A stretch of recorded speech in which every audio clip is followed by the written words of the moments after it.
Indonesia Emas 2045 adalah visi abadi pemerintah Indonesia untuk mewujudkan Indonesia sebagai negara Nusantara berdaulat, maju dan berkelanjutan. Visi yang begitu besar ini memerlukan perencanaan dan persiapan yang sangat matang. Salah satu cara untuk mewujudkan visi tersebut adalah dengan meningkatkan dan mengembangkan sumber daya manusia agar memiliki daya saing dengan masyarakat dari negara lain. Bukan hanya itu saja, peningkatan dan pengembangan sumber daya manusia juga menjadi langkah kunci keberhasilan suatu negara dalam mencapai tujuannya secara efektif dan efisien. Salah satu langkah peningkatan dan pengembangan sumber daya manusia adalah melalui pendidikan yang berkualitas. Hal ini juga termasuk dalam sasaran utama Rencana Pembangunan Jangka Panjang Nasional atau RPJPN 2025-2045. Pada sasaran visi 1, yaitu peningkatan kualitas sumber daya manusia secara merata melalui pendidikan, pelatihan dan pengembangan sikap dan etos kerja, inovasi dan kreativitas dan kesehatan diukur dengan Human Capital Index atau HCI. Skor Human Capital Index menjadi 0,73. Peningkatan dan pengembangan sumber daya manusia untuk mewujudkan sumber daya manusia Emas Indonesia 2045 dijelaskan lebih rinci pada 17 arah pembangunan di misi 1, transformasi sosial poin IE2, yaitu pendidikan berkualitas yang merata, menurut Kementerian PPN Bappenas 2023. Pendidikan yang berkualitas adalah pendidikan yang mampu membantu generasi muda menjadi agen perubahan yang berperan aktif dalam masyarakat dan juga mendukung generasi muda dalam mewujudkan visi dan misi bangsa sebagai produsen yang berkontribusi dalam menciptakan perubahan yang nyata. Hal ini disampaikan oleh Sapitri dan teman-temannya pada tahun 2022. Selanjutnya, pendidikan yang merata berkualitas adalah elemen krusial untuk percepatan visi Indonesia Emas 2045. Namun, realitas menunjukkan bahwa pendidikan Indonesia belum sepenuhnya dapat diakses oleh semua lapisan masyarakat. Faktor penyebabnya meliputi ketidakmampuan sarana dan prasarana pendidikan serta sistem pendidikan di Indonesia untuk mewujudkan pemerataan pendidikan bagi seluruh warga negara. Salah satu kelompok yang tidak dapat merasakan pendidikan berkualitas secara merata adalah kelompok disabilitas. Kelompok disabilitas seringkali terabaikan dalam upaya mencapai pemerataan pendidikan berkualitas. Fakta ini memprihatinkan mengingat banyak individu dengan disabilitas yang tidak dapat mengakses pendidikan berkualitas akibat kurangnya aksesibilitas dan pendukung dari institusi pendidikan. Data pendidikan Badan Pusat Statistik 2022 menunjukkan bahwa ketidakmerataan pendidikan di Indonesia, terutama bagi disabilitas, angka masyarakat berusia 16-18 tahun dengan disabilitas yang tidak mendapatkan pendidikan mencapai angka 56,17%, angka yang sangat miris sekali. Sementara hanya 4,51% yang berhasil menyelesaikan pendidikan tinggi dari 4.004 perguruan tinggi di Indonesia. Sebuah fakta yang mengerikan bahwa hanya ada 184 perguruan tinggi yang menjadikan aksesibilitas bagi para disabilitas. Ini menunjukkan tantangan besar dalam mewujudkan pemerataan pendidikan berkualitas untuk mewujudkan Indonesia Emas 2045. Salah satu keadaan disabilitas yang ada adalah disabilitas runggu atau tunarunggu atau tuli. Disabilitas runggu adalah kondisi keterbatasan seseorang ketika alat pendengaran yang dimiliki tidak berfungsi sebagaimana mestinya atau biasa dikenal sebagai tuli. Salah satu kendala dalam menyediakan aksesibilitas bagi disabilitas runggu adalah kurangnya juru bahasa isyarat atau orang yang menerjemahkan bahasa sehari-hari menjadi bahasa isyarat. Juru bahasa isyarat dapat membantu disabilitas runggu dalam menerjemahkan bahasa lisan menjadi bahasa isyarat yang dimengerti oleh mereka. Hal ini menjadi tantangan karena kekurangan tenaga juru bahasa isyarat di bidang pendidikan. Oleh karena itu, penulis menawarkan solusi berupa AI-ability atau inovasi aplikasi berbasis AI untuk meningkatkan kualitas pendidikan disabilitas runggu menuju Indonesia Emas 2045. Rancangan aplikasi ini adalah aplikasi berbasis AI atau kecerdasan buatan yang dapat mengatasi tantangan eksklusivitas untuk menciptakan pendidikan berkualitas yang merata dalam rangka mencapai Indonesia Emas 2045. Aplikasi yang penulis tawarkan ini akan menciptakan inklusivitas yang dapat membantu penyandang disabilitas terutama disabilitas runggu, untuk mendapatkan pendidikan yang lebih baik tanpa memerlukan tenaga bantuan dari juru bahasa isyarat. Rancangan aplikasi ini dilengkapi dengan kemampuan speech recognition atau pengenalan suara, dibantu dengan kemampuan natural language processing atau untuk memahami bahasa sehari-hari manusia, yang dapat mengerti dan memproses bahasa lisan menjadi diucapkan manusia dan mengubahnya menjadi teks untuk memunculkan real-time subtitle. Ability merupakan sebuah rancangan aplikasi yang ditujukan untuk membantu para penyandang disabilitas runggu untuk dapat mendapatkan pendidikan yang berkualitas setara dengan para penyandang non-disabilitas lainnya. Ability terinspirasi dari kata dalam bahasa Inggris, yaitu ability, yang merupakan antonim atau lawan kata disability. Kata awal AI dalam ability menunjukkan bahwa aplikasi ini berbasis atau berkemampuan AI atau artificial intelligence.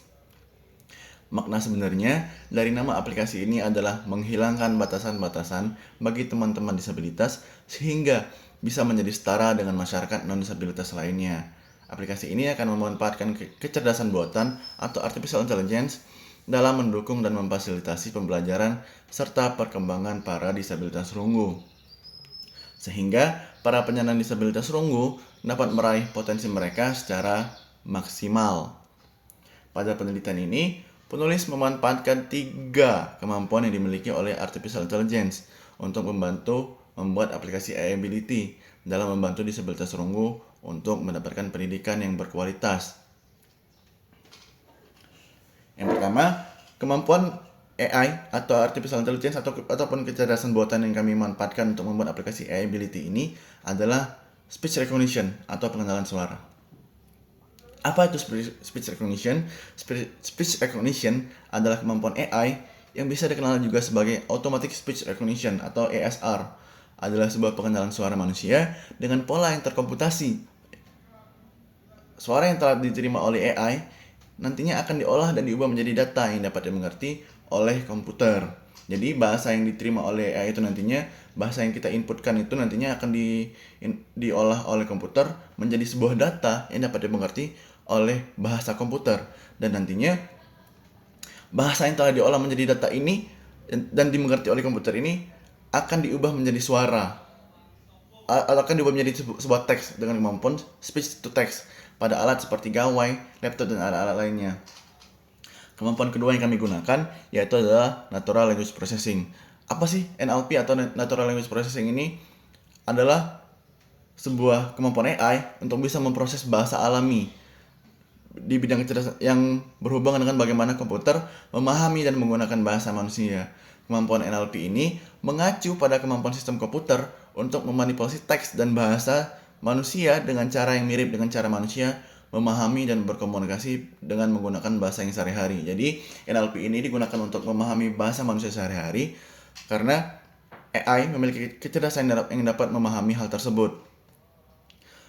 Kemampuan terakhir yang kami gunakan dari artificial intelligence ini adalah real-time processing yang ketiga, yaitu kemampuan untuk suatu sistem atau perangkat lunak memproses data atau informasi secara langsung saat itu juga, saat dimasukkan atau tersedia tanpa penundaan, yang berarti yang dimaksud dengan real time adalah proses terjadi secara real time atau hampir seketika saat itu juga, tanpa adanya jeda, tanpa adanya waktu yang untuk pemrosesan terlebih dahulu, sehingga pemrosesan terjadi secara langsung dan hasilnya dapat digunakan atau diimplementasikan dengan segera.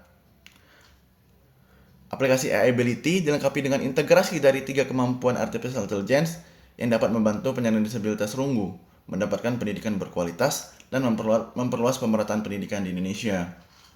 Selain itu juga, pendidikan berkualitas dan merata dapat menciptakan sumber daya manusia Indonesia yang lebih berkualitas, menjadikan pencapaian visi Indonesia Emas 2045 lebih efektif dan efisien. Aplikasi yang telah dirancang oleh penulis dapat mendukung pemerintah Indonesia dalam mewujudkan pemerataan pendidikan yang lebih inklusif, terutama bagi penyandang disabilitas runggu yang selama ini mengalami kesulitan dalam mengakses pendidikan karena ketergantungan mereka terhadap juru bahasa isyarat, seperti yang saya jelaskan pada awal tadi. Aplikasi ability yang penulis rancang memiliki 2 fitur utama, yaitu AIS atau AI Speech dan AIW atau AI Write. Penulis akan menjelaskan penjelasan yang pertama yaitu AI Speech atau AIS. Fitur ini merupakan alat yang menggunakan teknologi Artificial Intelligence sebagai penangkap suara bahasa alami manusia, khususnya bahasa Indonesia dan bahasa Inggris, yang nantinya dapat dikonversi ke dalam bentuk tulisan yang menggunakan kemampuan real-time processing, agar keakuratan penangkapan suara yang cukup tinggi. Selain kemampuan real-time processing, AIS atau AI Speech menggunakan dua kemampuan lain, yaitu NLP, yaitu Natural Language Processing, dan Speech Recognition. Pada NLP atau Natural Language Processing, di fitur ini nantinya akan dimasukkan bahasa yang banyak digunakan di Indonesia dan seluruh dunia. Salah duanya yaitu bahasa Indonesia dan bahasa Inggris. Selain itu juga, dua bahasa ini sering digunakan dalam lingkungan pendidikan, terutama perguruan tinggi, yang biasa digunakan dalam kehidupan perkuliahan atau pendidikan sehari-hari. Pada speech recognition, nantinya dimasukkan jenis suara dosen yang mengajar, sehingga secara otomatis hasil konversi tulisan menjadi pelengkap dan penyandang disabilitas sungguh tidak perlu bertanya mengenai suara dosen yang mengajar pada saat itu juga, sehingga tidak hanya mengenali suara manusia tetapi juga mengenali suara orang-orang tertentu seperti suara dosen nantinya. Fitur kedua yang ada pada aplikasi ini yaitu AIW atau AI Write. Fitur ini merupakan alat yang menggunakan teknologi Artificial Intelligence atau AI atau kecerdasan buatan untuk penyandang disabilitas tunggu dapat mengubah teks hasil dari konversi speech recognition diubah menjadi untuk memberikan garis bawah seperti pada saat suatu ketika atau suatu kata atau kalimat yang dirasa penting, memberikan warna atau pada kata yang atau tulisan yang dirasa inti pembahasan, dan menata susunan teks seperti memperbaiki kata yang dikira kurang tepat karena kesalahan input kata oleh AI itu sendiri. Tentunya dengan fitur ini membuat para penyandang disabilitas tunggu hemat pekerjaan, tidak mengulang pekerjaan secara dua kali, tidak perlu membuat catatan ulang pada selembaran kertas atau perangkat seperti laptop dan tabletnya. Penulis merencanakan rancangan aplikasi AI Ability melalui tahapan sebagai berikut dengan 5 tahap. Yang pertama adalah planning. Penulis mengumpulkan informasi dari berbagai sumber seperti jurnal, penelitian yang telah ada sebelumnya, dan wawancara langsung kepada penyandang disabilitas tunggu dan pendampingnya atau juru bahasa isyarat. Hal ini dilakukan agar perencanaan dan pengembangan aplikasi ini dapat lebih efektif dan efisien. Selanjutnya adalah tahapan kedua adalah preparation. Penulis melakukan persiapan dengan mempertimbangkan pemilihan teknologi yang tepat agar tujuan dan pengembangan aplikasi ini tercapai secara maksimal. Pemilihan teknologi yang digunakan juga telah dilakukan pemahaman yang mendalam sebelumnya dengan menggali informasi dari berbagai sumber. Hal ini nantinya mempermudah penulis dalam memasukkan teknologi tersebut ke dalam aplikasi. Tahapan ketiga adalah developing. Pada tahapan ini, penulis mulai memikirkan berbagai hal pada aplikasi yang akan dikembangkan. Penulis mulai melakukan tahapan mendesain perwarupa atau prototype. Tahapan keempat yaitu testing dan evaluation. Tahapan ini untuk mengetahui seberapa jauh desain yang dibuat dapat ramah pengguna. Untuk mengetahui tersebut, dapat melakukan yang namanya usability testing. Usability testing atau uji kegunaan merupakan pengujian fungsi pada setiap komponen yang ada pada desain aplikasi. Dan tahap terakhir adalah launching. Tahapan launching adalah tahapan terakhir karena aplikasi yang telah didesain dapat dikatakan berfungsi dengan minim terjadinya kesalahan dan dapat diakses pada jenis perangkat yang telah direncanakan. Tentunya, jika aplikasi sudah diluncurkan, maka tetap perlu adanya pemantauan rutin, salah satunya seperti menganalisa kekurangan yang bersifat baru pasca peluncuran. Untuk mengetahui bagaimana sih bentuk aplikasi AI-Ability yang telah kami rancang, rekan-rekan dapat melihat prototipe yang telah kami buat, yaitu yang pertama merupakan tampilan proses masuk aplikasi AI-Ability, di mana terdapat logo, nama aplikasi yaitu AI-Ability, dan slogan yaitu Smart AI for Deaf. Kemudian untuk tampilan kedua yaitu tampilan masuk. Untuk tampilan masuk, pengguna diperintahkan untuk mengisi dua data yaitu NIM dan kata sandi. Pada data NIM, untuk sementara waktu aplikasi ini menggunakan data NIM Universitas Brawijaya. Namun bila mana aplikasi ini dapat dilanjutkan, maka dapat menggunakan NIM dari berbagai perguruan tinggi di Indonesia menggunakan data dari Dikti. Kemudian untuk kata sandi sendiri, pengguna dapat mengisi dengan ketentuan maksimal 8 karakter dan kombinasi huruf, angka, dan simpul. Kemudian bila mana pengguna belum memiliki akun pada aplikasi iAbility, maka dapat melakukan daftar akun pada fitur daftar. Kemudian pada tampilan ketiga ini terdapat tampilan daftar sekarang, di mana pengguna diperintahkan untuk memasukkan data yang diminta oleh aplikasi iAbility, yaitu seperti pindah KTM, NIM, nama lengkap, fakultas, dan program studi. Untuk pindah KTM sendiri, bila mana pengguna merupakan mahasiswa baru, maka dapat menggunakan KTMS. Setelah pengisian selesai, maka pengguna dapat melanjutkan proses dengan menekan tombol lanjut. Setelah menekan tombol lanjut, pengguna dapat mengisi kembali data-data yang diminta oleh aplikasi iAbility berupa email, kata sandi, tempat tanggal lahir, provinsi, usia, kewarganegaraan, dan jenis kelamin. Setelah pengisian semua selesai, maka pengguna dapat melakukan konfirmasi sebagai tanda selesai. Selanjutnya, aplikasi mengarahkan kepada tampilan masuk seperti di awal, dan pengguna dapat melakukan login setelah data yang tadi dimasukkan sudah diproses oleh aplikasi. Akan dapat melihat kembali prototipe di samping saya ini pada kondisi pengguna telah memiliki akun pada aplikasi iAbility. Pada tampilan pertama yaitu tampilan masuk, pengguna dapat mengisi dua data yaitu NIM dan kata sandi. Setelah pengisian selesai, pengguna dapat melanjutkan proses dengan menekan tombol masuk.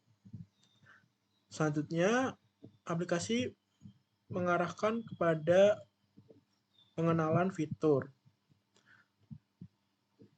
Yang pertama yaitu fitur AIware terdapat dua fitur yaitu pengetikan dan perapian catatan secara otomatis. Kemudian untuk AIS sendiri terdapat dua fitur yaitu perekaman suara serta pengambilan data dari hasil rekaman suara. Pada perekaman suara sendiri, di mana fitur ini merupakan penangkapan suara dari sumber suara yang kemudian dikonversi secara real-time ke dalam bentuk tulisan. Kemudian juga terdapat fitur profile. Pada fitur profile sendiri merupakan hasil dari pengisian data yang telah dilakukan sebelumnya. Pada fitur profile sendiri dapat diubah data-data yaitu seperti foto, email, dan juga provinsi. Bila mana pengguna mengalami kesulitan, maka dapat menggunakan fitur bantuan. Bila mana pengguna telah cukup menggunakan aplikasi iAbility, maka dapat melakukan keluar aplikasi menggunakan fitur keluar.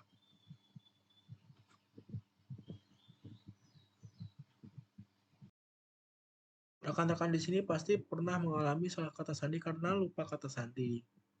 Maka dari itu kami juga merancang bagaimana tampilan aplikasi iAbility bila mana pengguna gagal masuk ke aplikasi karena salah pengisian pada data kata sandi dikarenakan lupa kata sandi.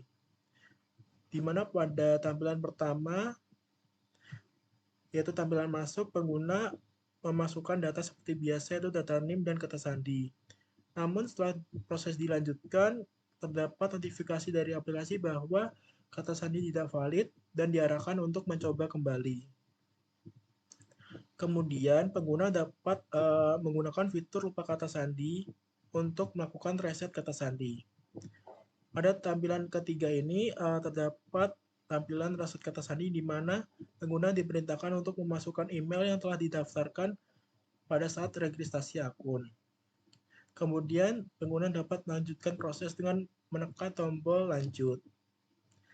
Setelah menekan tombol lanjut, diarahkan pengisian data kembali atau data kata sandi baru dan konfirmasi kata sandi baru.